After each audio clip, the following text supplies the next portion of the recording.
Stephen. Hello. Welcome to Belfast. First of all, what do you think of it? You just said you're freezing because you had to wait on Luke Littler there for 25 minutes. Yeah, no, it's obviously always nice to be back in Belfast. I've been here obviously 10 years ago when I played Premier League last time, and yeah, it's lovely to be back here. It's only a 35-minute flight from Liverpool, and yeah, I'm really looking forward to it. Yeah, what's it like being back in the Premier League after this long? Yeah, no, it's amazing, to be honest. Obviously, I've worked really hard over the last few years to push my profile and push myself back into the top 10 in the world, and luckily I've been able to do that and found the extra gears. Yeah, semi-finals of the Worlds and won the Masters last year, so you're definitely on that upward trajectory. What would you put it down to?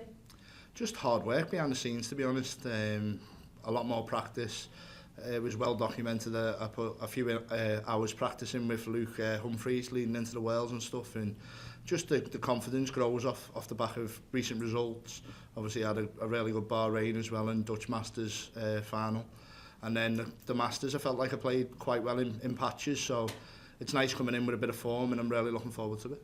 And Dart seems to have all the eyes on it at the moment, just with what Luke's doing as well. It can only be good for the sport, can't it? Yeah, no, it's massive. Obviously, everything that Luke does is great, but I think obviously it's the other players as well, all around them. We can all compete, we can all win titles. I think you see now with Sky Sports just signing another 5-year deal as well, it shows where darts really is on the map, and it's a sport that everyone gets into. It's easy to pick a set of darts up and just go down the pub and get into it, and yeah, I think the general public and the people who watch on TV seem to love it, and that's brilliant for us. Have you fallen back in love with it over the last couple of years? Yeah, obviously I did fall out of love when the phone wasn't good and things weren't going right, but obviously when you're in a room like this with cameras pointing at you, it's a bit nervous and stuff, but I'm really looking forward to this season. I've had a good start, like I said, and the confidence is high. Just finally for me, any TikTok videos yet in Belfast? Not yet, but I'm sure if after a few hours sleeping a bit, I'll be up and there'll be something daft going on my TikTok. Thanks very much. No problem. Stephen, what does it feel like to be back in the Premier League after all this time? Now it's actually here. Yeah, I think it's the realisticness of it is all sunk in now.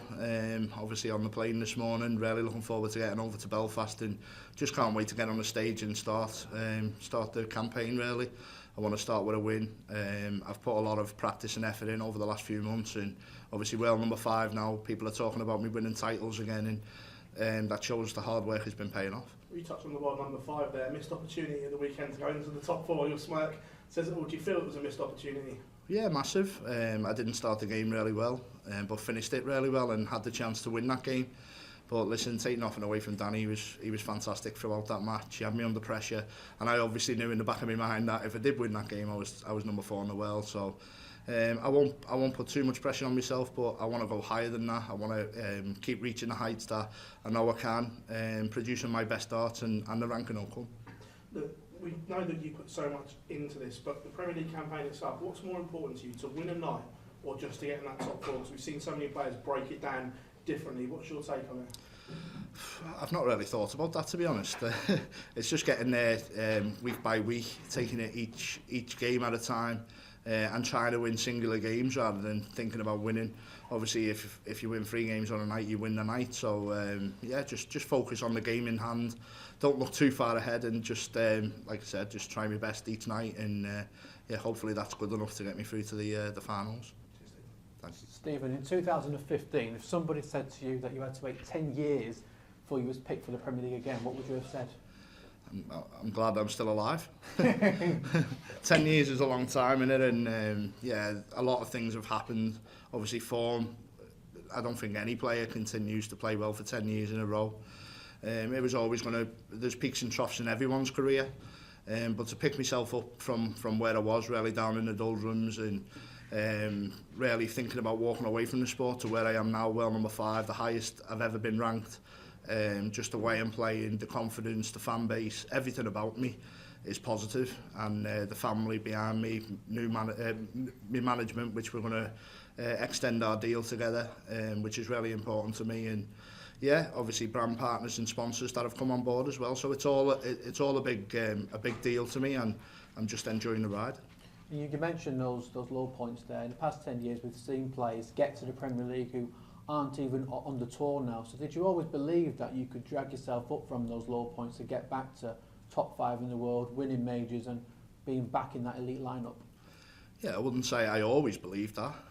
Like I said, I was close to walking away from the sport, and it was always important to me to play in the Premier League. Obviously, if I'd have never played in the Premier League again, at least at the end of my career, I could have said I did give it a go and I had a go. But I think this time around, obviously the confidence is there. I'm number 5 in the world, and I'm really just relishing each and every week that I'm going to be playing the Premier League. I'm really looking forward to it, and honestly, I can't tell you enough how much I'm looking forward to getting on that stage and getting the campaign started. And you've been quite open in the past about speaking to a sports psychologist, hypnotherapy. Quite a few players have been speaking to sports psychologists, and Gavin Price has recently said that he's been speaking to one. Do you feel like you're almost a bit of a trailblazer in that aspect? More people are now doing that after seeing the success that you've had. Yeah, I should have kept it quiet, really, shouldn't I? No, listen, I believe in that sort of stuff anyway. I've seen a sports psychologist, a hypnotherapist, different things to try and get that extra percentage out of my game, and the hypnotherapist has really worked really hard with me, and yeah, I believe that's a massive help to get where I am today. But there's a lot more work to go to get further up that ladder, and I'm willing to put the work in. Like I said, at the minute the confidence is high. I'm sure there'll be peaks and troughs throughout the rest of my career, but yeah, I'm just really enjoying the ride at the minute. Cheers, Stephen. Thank you. Best of luck tomorrow. Stephen, you talked about the profile of the game being raised over the last number of years. Do you think the standard has risen along with that as well? Yeah, no, clearly.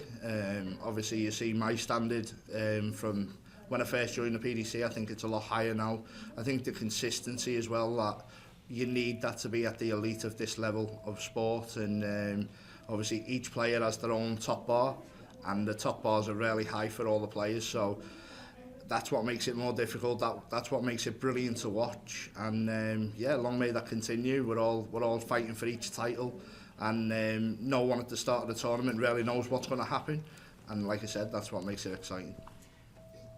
How important is it for you personally, how this Premier League campaign, to sort of maintain where you are and push on to maybe the next level, break through that ceiling? Yeah, no, it's very important. Obviously, there's a lot of people who watch this tournament week in, week out, and it sort of shows your form, not just to the people who are in this Premier League, but to the whole Pro Tour card holders. So you want to have a really good week and then go into a Pro Tour or a European Tour or whichever event we could be playing after that, and show people how well you're actually playing and make them worry about the game when they play me. So that's really important. And just finally, Rob Cross up first. I mean, cliche about how important it is to get off to a winning start, and at least, you know, not even just your first match, but pushing through the first event itself. Yeah, no, it's a massive opportunity, isn't it? Rob's a great player, as are the other 6 other players who are in the Premier League. You wouldn't be picked for the Premier League if you're not good enough to be in it. He's been in it for quite a few years now. He's got a lot more experience in this, but I'm used to playing in the big events. I'm really looking forward to it. It'll be a tough first game, but like I said, I just can't wait to get up on the stage and show what I can do. And yeah, it's really important for the season. Yes, sir. Thank you. Hi Stephen. Obviously your highest level in the rankings. How important is it to sort of enjoy this journey as well? Because obviously the higher you go, the more pressure and eyes that are on you. Yeah, no, obviously you always hear people moaning about travel and stuff, but listen, if we're stuck at home, we're not earning money. So it's about getting out, obviously showing people what we can do on a regular basis, and the Premier League is, for me, one of the biggest tournaments in the world to be a part of. There's only 8, so you've got to be really privileged to be a part of that. So whether it means you're walking to the end of the earth to go and play in the Premier League, it's so important to me to be in that, and hopefully this isn't just a one-off and you'll see me in another 10 years. I want to be in this as a regular staple for years to come. And coming into it this year, obviously you've had that gap in between. Are you viewing it differently this time? You know, what did you learn from that first experience that you can take into this one? Yeah, obviously there was a lot I learned. Obviously playing in front of the big crowd for the first time when I first come over was massive, considering that I was playing at Lakeside in front of maybe 1,200-1,300 people. So just being able to deal with playing in big arenas was a big thing for me. Obviously I'm throwing with 18 gram darts now, which is a higher weight than what I used to throw with. So I've struggled in the past Premier League with 12 gram, but I think anyone would, feathers. But 18 grand, I'm really looking forward to going into this campaign and like I said, getting up on that stage and just getting started. Steve, do you agree with the lineup this year? Mike Dedeker, Dave Chisnell were two people that missed out and they were unhappy with the lineup. What's your opinion? I don't really have an opinion. As long as I'm in, I don't care who else is in, to be honest with you. But listen, the 8 are selected. The selectors are there for a reason. And we've got to obviously acknowledge that the job is difficult. Whoever the PDC put in, it's always going to be debated. But for me, like I said, I don't care. I'm in. Can I ask you about April the 24th? Liverpool, you're going to be undefeated, aren't you, surely? You're the hand crowd behind you, aren't you? Or it could put more pressure on me. No, I'm really looking forward to Liverpool, to be honest. I've got a lot of family who already have tickets, and I'm going to have a lot of family and sponsors down there for the night as well. It's going to be a special night. I think the last time I played in Liverpool, I played, when I was in the Premier League full stop, I played Phil Taylor, and he absolutely trounced me. And it was just I was so nervous, I'm playing Liverpool and that. But this time, obviously, I've got that experience behind me. I know that I'm playing Liverpool, but I won't have that pressure on me back this time. And you turned 40 a couple of weeks before, so life does start, doesn't it? A month, doesn't it? Yeah, no, thanks for that. I'm a lot more mature now, I think, than I have been in the past.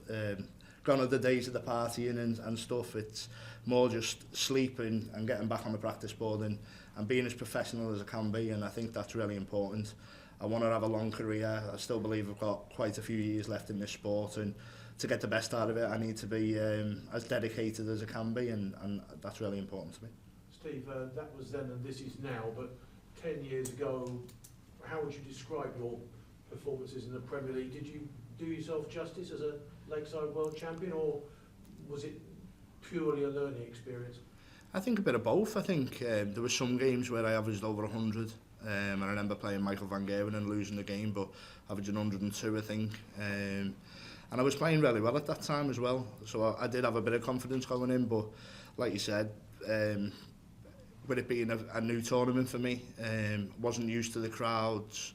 There was a lot of different things. I let things get to me. I think I called Peter Wright not Scottish in one of the press conferences, which probably wasn't my best move, but I think it was something like 6-2 up, and he ended up drawing the match, and the boos that just riveted through my body that time, I'll never ever forget.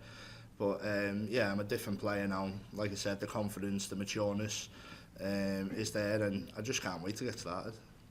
One or two players have said that you shouldn't get a Premier League place just because you've got a popular walk-on, but that's actually all part of the show in the Premier League, isn't it? It is an invitational tournament. It's not purely a meritocracy. And if you bring a bit of showbiz, should we say, with your walk-on with titanium, what's wrong with that?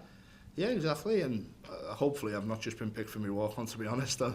Like I said, I'm well number 5, and I'm on a crest of a wave at the minute. But yeah, I think it is really important. The last 3 or 4 years I've been to Liverpool to watch as a fan. And yeah, my son goes as well with me, the missus goes, and we go as a night out. Really enjoy all the music, the walk-ons, the glitz and glamour, the dancers. And it's not just all about the darts, it's about the whole package. And yeah, we go out for a meal beforehand the last few years and had a really good time with family, couple of drinks, watching the darts. What more can you actually want? And unfortunately this time I can't sit in the crowd and have a good laugh. I'll be up on stage sweating and working really hard to make sure I win.